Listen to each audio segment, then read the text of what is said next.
More than happy to let the Attorney General Madam respond. Attorney General, would you like to? Gentleman from Alabama is recognized for 5 minutes. You have a few minutes to respond. Thank you, Congressman. This is what Congressman Liu didn't want to talk about. He didn't want to talk about all the crime that is happening in his state. California refuses to honor detainees because of its dangerous sanctuary city policies. The refusal means California has released 4,561 criminal illegal aliens onto its street. The crimes of these aliens include 31 homicides, 661 assaults, 574 burglaries, 184 robberies, 1,489 dangerous drug offenses, 379 weapons offenses, and 234 sexual predator offenses. That's why they are deflecting. That's why they're trying to talk about the Epstein files.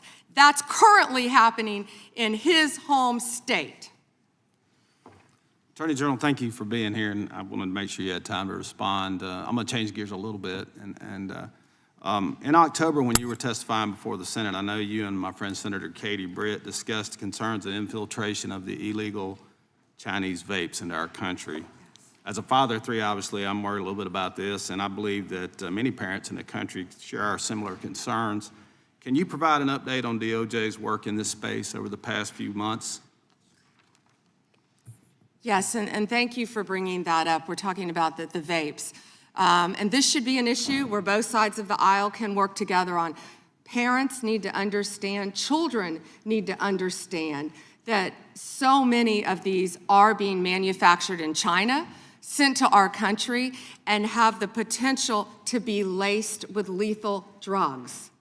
We've seen an overdose. We need to get on the front end of this before we have another crisis and children are dying. I've partnered with Secretary Kennedy, of course, at HHS on this matter, but thank you for bringing it up. You know, they're selling these things as flavored vapes illegally in many stores around the country. Secretary Kennedy and I actually we went and did something on this, and it was sadly the day that Charlie Kirk was assassinated. And so it didn't get a lot of attention, nor should it have after that happened. But yes, we're continuing to work on that, and thank you for bringing that up. That's happening in all of our states, and I would ask everyone here, I know Congresswoman Ross was just nodding, it's happening in every state. And not only are they laced with THC, many of these vapes, but they could be laced with fentanyl. We have had a child, I wish I could think of the state it was in, but we have already had someone overdose.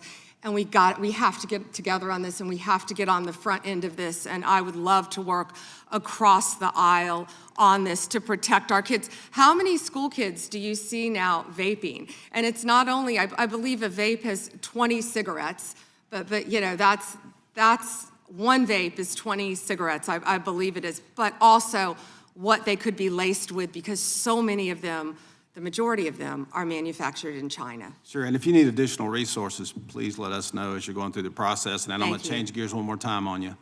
Under the Biden administration, there was a lot of confusion created when parts of the DOJ began treating software developers like financial institutions.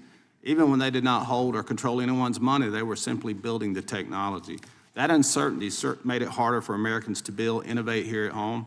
Earlier this year, the Deputy Attorney General issued a memo entitled Ending Regulations by Prosecution, a clear break from the Biden administration's approach, and I think it's important that that's a good step in the right direction, but can you talk a bit about how the DOJ is now putting that memo into practice, especially when it comes to making sure that people are just writing the software and don't control the user's funds, we don't want them treated as an unlicensed money, or they're not money transmitters, so.